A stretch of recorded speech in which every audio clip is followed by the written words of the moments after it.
मेरे प्रिय साधकों, आप सभी को बहुत बहुत आशीर्वाद। अभी कार्तिक मास चल रहा है। आप सब दीपावली का महान पर्व, लक्ष्मी पर्व मनाने के लिए बहुत उत्साहित हैं।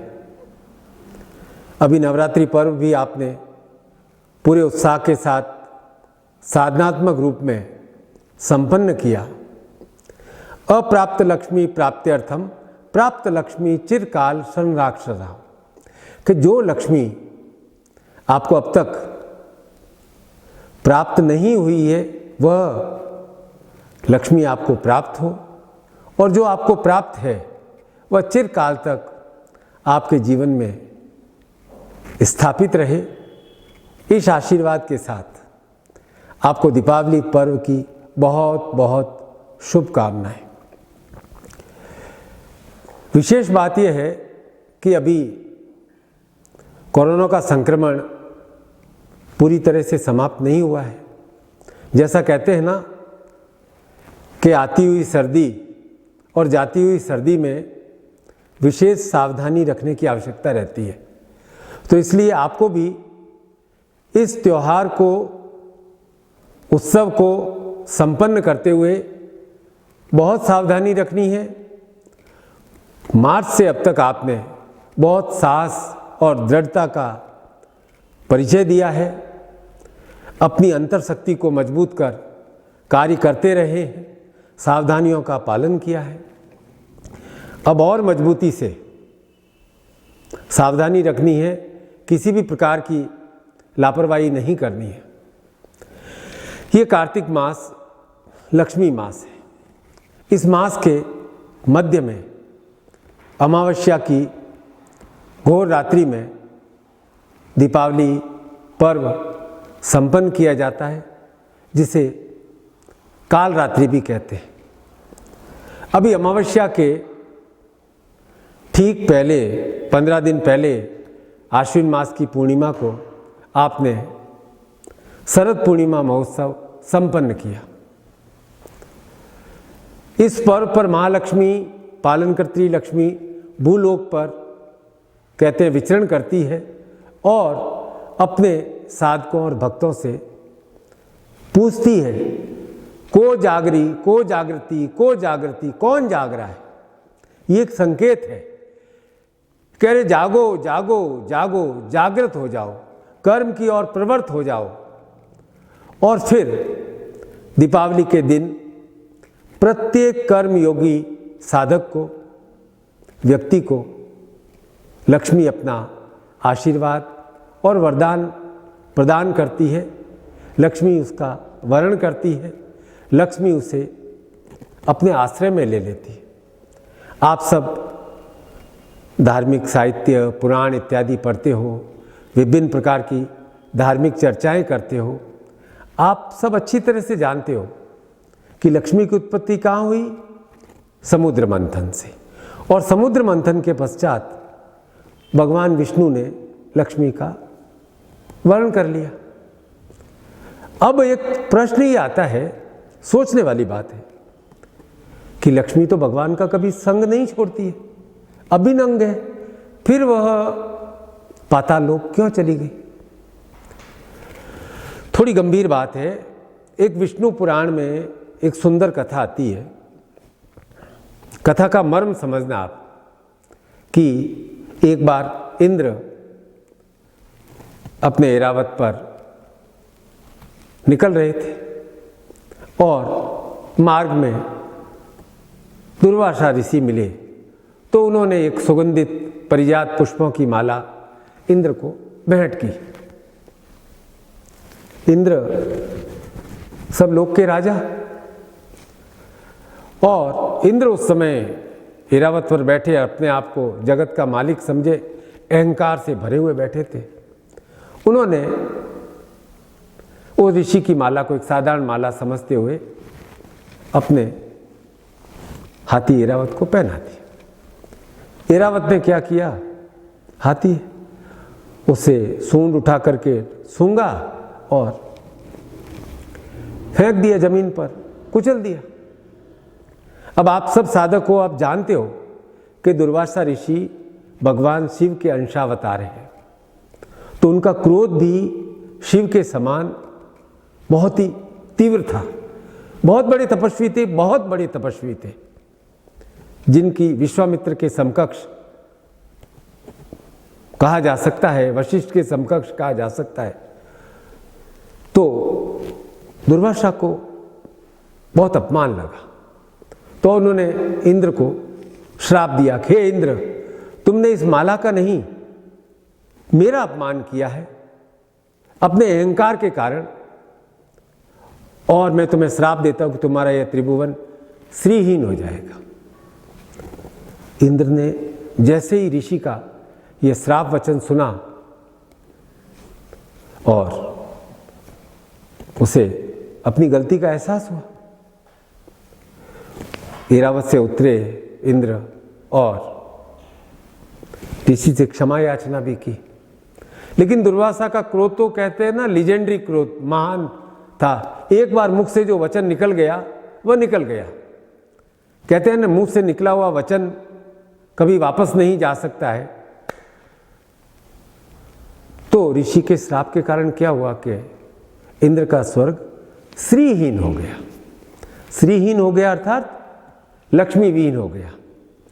तो इससे ये तो स्पष्ट है कि श्री और लक्ष्मी का गंभीर संबंध है। श्री और लक्ष्मी संयुक्त रूप से ही रहती है।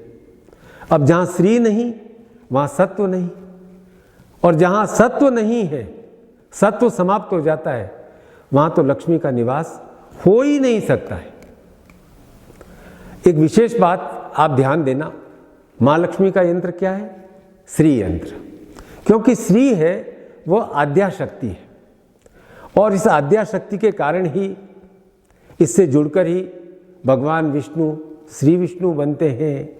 राम श्री से जुड़कर श्री राम कहलाते हैं, नारायण श्री से जुड़कर श्रीमन नारायण कहलाते हैं, और कृष्ण श्री से जुड़कर श्री कृष्ण कहलाते हैं। तो मूल शक्ति श्री है, और जो श्री है वो भगवती महालक्ष्मी को आकर्षित करती है। और महालक्ष्मी का मंत्र क्या है? ओम श्रीम ह्रीम श्रीम कमले कमलालय प्रसीद प्रसीद श्रीम ह्रीम श्रीम ओम महालक्ष्मी नमः। तो इस मंत्र में भी आप ध्यान दो कि श्रीम की आवृत्ति 4 बार आई है और रीम की आवृत्ति 2 बार आई है। तो बिल्कुल स्पष्ट है कि जहाँ श्री नहीं है वहाँ महालक्ष्मी नहीं रह सकती है। और श्री को नष्ट करने वाला तत्व कौन है? लोभ। जहाँ लोभ आया वहाँ श्री गई। इतिहास साक्षी है कि जहाँ जहाँ भी लोभ की अधिकता होती है वहाँ कल्याण समाप्त हो जाता है। मैं इसी विष्णु पुराण की कथा को आपको बता रहा हूँ कि जब दुर्वासा ऋषि के श्राप के कारण त्रिभुवन से श्री चली गई तो संपूर्ण लोक लोभ के वशीभूत हो गया। क्योंकि जैसे ही स्त्री जाती है लोभ हावी हो जाता है, और लोभ हावी हो गया इसका मतलब सत्व चला गया। अब जहाँ सत्व नहीं वहाँ सद्गुण भी नहीं रहते। बिना सत्व गुण के पुरुष अर्थात व्यक्ति बल शौर्य से विहीन हो जाता है, निर्बल हो जाता है, और निर्बल तो सब जगह पराजित ही होता है। क्योंकि जब व्यक्ति का तेज समाप्त हो जाता है तब वह बार बार बाधाओं से ग्रस्त होता है, पराजित हो जाता है। अब श्रीहीन हो गए देवता इंद्र, और असुरों ने आक्रमण कर दिया। अब श्रीहीन हो गए अर्थात तेज समाप्त हो गया, तो परास्त हो जाते, क्योंकि श्री से विहीन हो गए थे, लक्ष्मी विहीन हो गए थे, निर्बल हो गए थे। और अब हारे हुए सुर विष्णु की स्तुति करते हैं। विष्णु ने मार्ग सुझाते हैं कि भाई अब मैं आपको बताता हूं किस मार्ग से तुम्हें पुनः स्वर्गलोक मिल सकता है। अब देवताओं को श्री विहीन होने का श्राप मिला था, इसलिए वे तेज विहीन हो गए। अब इसलिए तेज और श्री भी एक दूसरे से जुड़े हुए। जब व्यक्ति का तेज समाप्त हो जाता है, ऑरा समाप्त हो जाता है, चेहरे की, केवल चेहरे की चमक नहीं, आंतरिक शक्ति भी की चमक, तेज समाप्त हो जाता है तो बाधाग्रस्त हो जाता है। अब भगवान भी क्या है कि एकदम देवता स्तुति करने गए और ऐसा नहीं कि भगवान ने कह दिया चलो तुम्हें स्वर्ग में प्रदान करता हूं। भगवान भी एकदम वरदान नहीं देते, भगवान भी प्रयत्न का वरदान देते हैं, युक्ति प्रदान करते हैं। भगवान कर्म शक्ति का वरदान देते हैं। इसलिए विष्णु कहते हैं कि देवताओं से कि देखो अब तुम एक काम करो, असुरों से अभी संधि करो और उनके साथ मिलकर तरह तरह की औषधियां सागर में डालो, क्षीर सागर में। तुम केवल युद्ध मत करो, केवल युद्ध से नहीं जीता जा सकता है। तुम्हें साम दाम दंड भेद में पहली युक्ति शाम को प्रयोग में लाना पड़ेगा।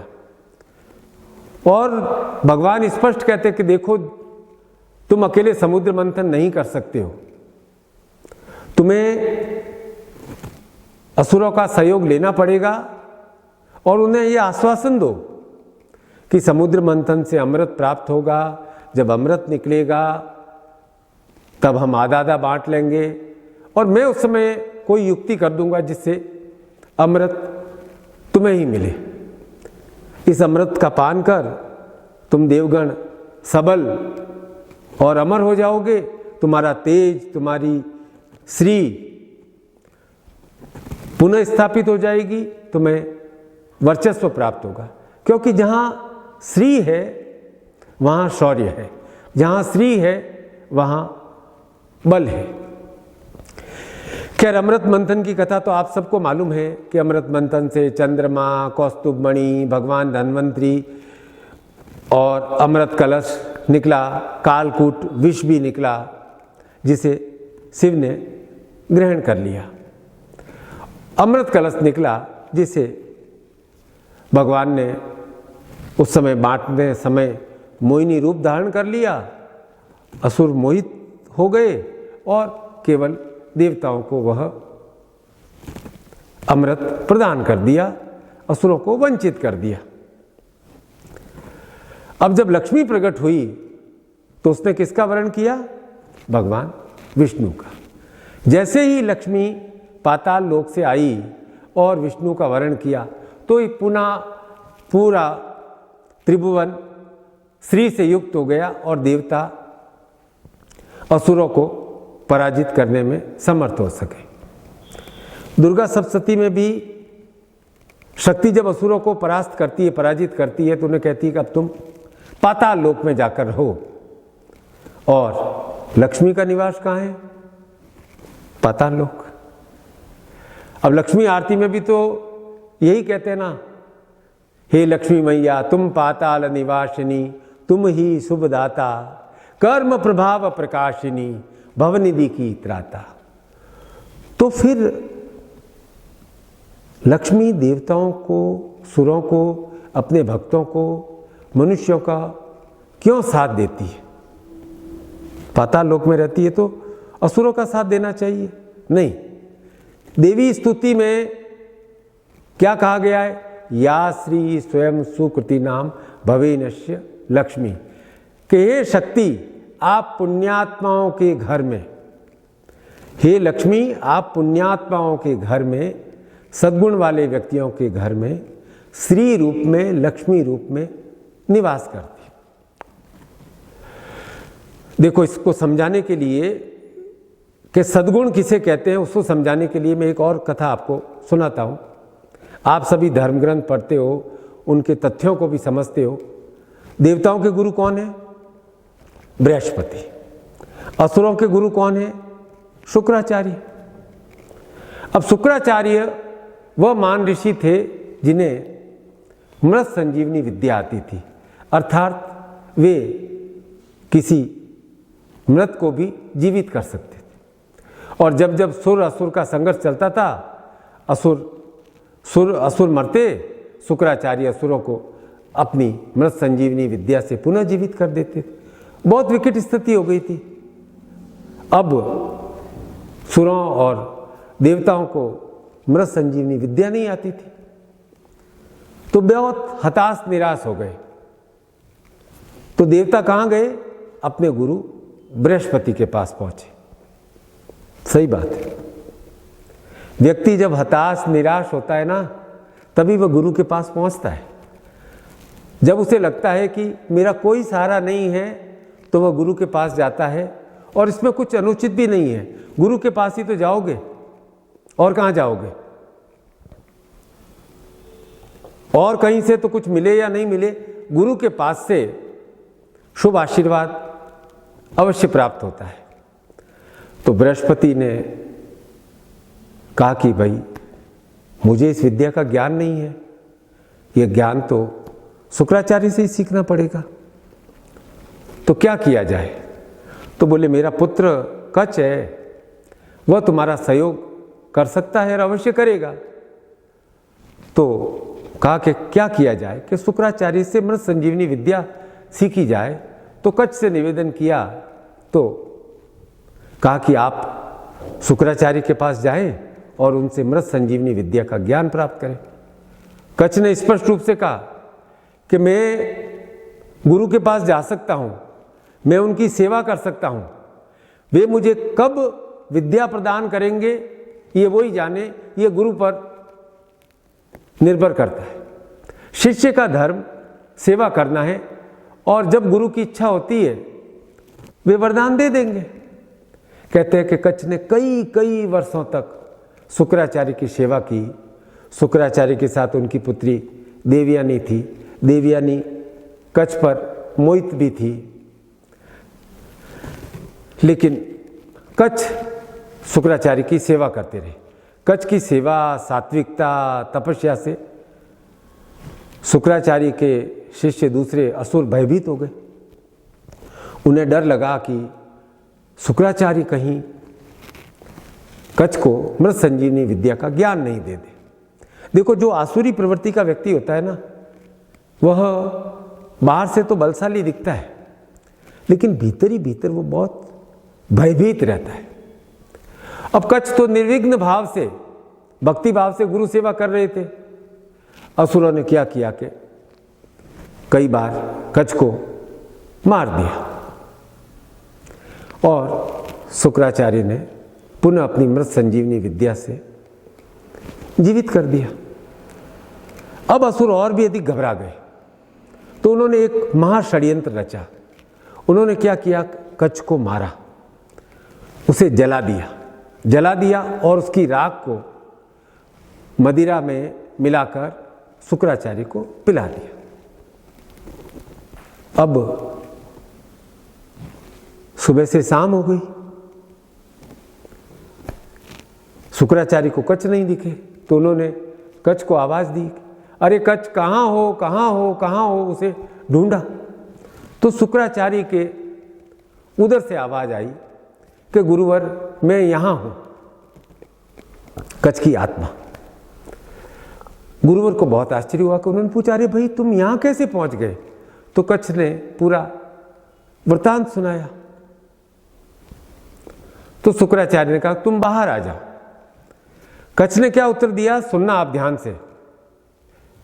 कच ने कहा कि मैं बाहर नहीं आऊंगा, क्योंकि मैं बाहर आऊंगा तो आपका उदर विदीर्ण हो जाएगा। कच ने कहा कि मैं आपके उदर की भीषण गर्मी को सहन कर लूंगा, लेकिन आपको कष्ट नहीं दे सकता। तो शुक्राचार्य ने एक उपाय बताया कि मैं तुम्हें मृत संजीवनी विद्या का ज्ञान देता हूं, तुम इस विद्या को ग्रहण कर तुम बाहर आना।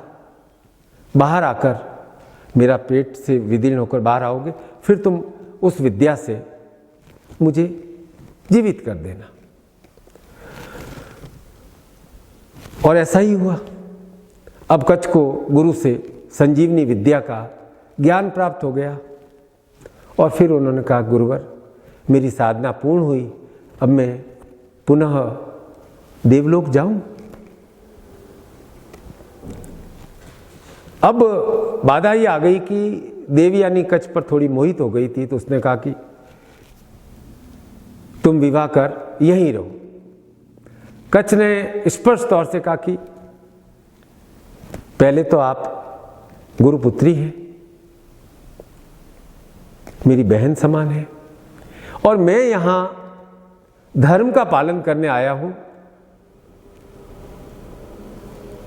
किसी लक्ष्य को लेकर आया हूं, और मैं क्षमा चाहता हूं। तो देवयानी तो जैसा पिता वैसा पुत्री क्रोधित हो गई, श्राप दिया कि तुमने जो विद्या सीखी है तुम स्वयं उपयोग नहीं कर सकोगे। कच्छ ने कहा, कोई बात नहीं देवी, मैं इस विद्या का ज्ञान देवलोक को सिखा तो सकता हूं, मेरे लिए इतना ही पर्याप्त है। अब देखो कच्छ का व्यक्तित्व कि उसकी अपने लक्ष्य के प्रति कितनी निष्ठा है। वो अपने लक्ष्य से कभी भी इधर उधर नहीं हुआ, चाहे कितने ही वर्ष लग गए। कच्छ विनम्र है, नीतिवान है, और उसने धर्म और मर्यादा को कभी नहीं त्यागा। कच्छ के पूरे चरित्र में मर्यादा पालन कूट कूट कर भरा हुआ है। देवताओं में भी यही विशेषता होती है कि उनके चरित्र में मर्यादा का विशेष महत्व रहता है। देवता नियम के अधीन रहते हैं और ईश्वर की इच्छा के विरुद्ध विद्रोह नहीं करते। वे ईश्वर की जो इच्छा होती है उसके प्रसन्न भाव से ग्रहण कर लेते। इसे दैवीय गुण कहा गया है। दैवीय गुण क्या है? विनम्रता, नीति और मर्यादा। और जो इन गुणों से युक्त होता है उस पर भगवती लक्ष्मी की कृपा सहज भाव से अपने आप प्राप्त हो जाती है। देवताओं में ये गुण, और यही तो लक्ष्य साधना है। लक्ष्य साधना क्या है? लक्ष्य के प्रति सदैव तत्पर रहना, तैयार रहना। अब लक्ष्य सिद्धि कैसे प्राप्त हो, यह प्रश्न सबके दिमाग में अवश्य आता है। तो लक्ष्य प्राप्ति के लिए सबसे आवश्यक बात क्या है? क्षण साधना, यूटिलाइजेशन ऑफ मोमेंट, कि जो क्षण है उसको काम में लेना है। क्षण साधना करते जिस समय जो कार्य करना है उस समय उस कार्य को अवश्य संपन्न करें, और अपने लक्ष्य के लिए कैसी भी स्थिति आ जाए, कुछ भी हो जाए, जो कार्य जिस समय करना है वह उस समय अवश्य संपन्न करें। स्पष्ट बात है कि जो क्षण को साध लेता है, क्षण का मतलब मोमेंट, क्षण का मतलब है कालखंड, जो क्षण को साध लेता है वह अपने जीवन में कर्म सिद्धि अवश्य प्राप्त करता है। क्षण क्षण कार्य करना, प्लानिंग रखनी चाहिए, लेकिन जिस क्षण जो कार्य करना है उस क्षण वह कार्य करना, यही संन्यस्त भाव से कर्म करना है। मैं कहता हूं कर्म संन्यास है। हर क्षण महत्वपूर्ण है, हर क्षण महत्वपूर्ण है। जिस क्षण और जो व्यक्ति क्षणों को साध लेता है वह अपने कर्म को साध लेता है, और जो कर्म को साध लेता है उसे सिद्धि मिलने से तो कोई रोक नहीं सकता है। इसे कहते हैं डिसिप्लिन। डिसिप्लिन, और डिसिप्लिन से ही बना है। डिसिप्लिन किससे बना है? डिसाइपल से। और डिसाइपल का अर्थ क्या है? अनुशासित शिष्य, साधक। तो मैं आज आपको दीपावली के इस पावन पर्व में, इस कार्तिक मास में क्षण साधना का वरदान, आशीर्वाद प्रदान करता हूं। ये जीवन क्या है? क्षणों का योग। योगक्षेम वहाम्यम, अर्थात अप्राप्त वस्तु की प्राप्ति योग है और प्राप्त वस्तु की रक्षा क्षेम है। और मैं, कृष्ण कहते हैं और मैं स्वयं यह कार्य मनुष्य के जीवन में करता हूँ। तो हमारे जीवन में निरंतर और निरंतर योग होता रहे, अभिवृद्धि होती रहे, क्योंकि और ये अभिवृद्धि सतत कर्म से ही होगी। फिर कहता हूँ अप्राप्त लक्ष्मी प्राप्त्यर्थम प्राप्त लक्ष्मी चिरकाल संरक्षाता।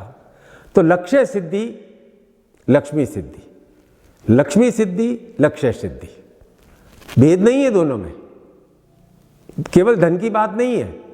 लक्ष्य सिद्धि तो लक्ष्य के प्रति प्रतिबद्ध होकर कर्म करना है, और जो कर्म करता है उसे ही फल मिलता है, उसे ही लक्ष्मी प्राप्त होती है, उसे ही श्री प्राप्त होती है।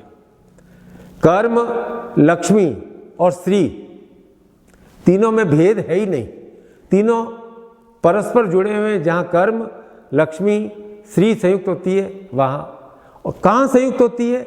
जहाँ सत्व होता है, विनम्रता होती है, मर्यादा होती है, साधना होती है।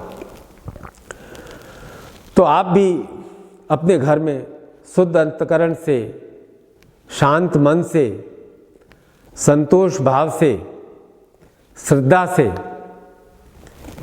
लक्ष्मी साधना करें। पूरे परिवार के साथ लक्ष्मी पूजन संपन्न करें। अपने अंतर्मन में श्रद्धा, विश्वास, ज्ञान और कर्म की ज्योति प्रज्वलित करें। दीपक अवश्य जलाएं, दीपक जलाना है, बाह्य दीपक भी जलाना है और अंतर्मन में भी ज्ञान का दीपक जलाना है।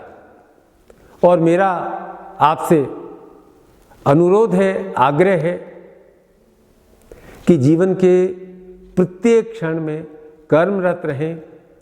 कर्म ही जीवन है, कर्म ही ईश्वर का अनुग्रह है, साधना है। आप सबको बहुत बहुत आशीर्वाद।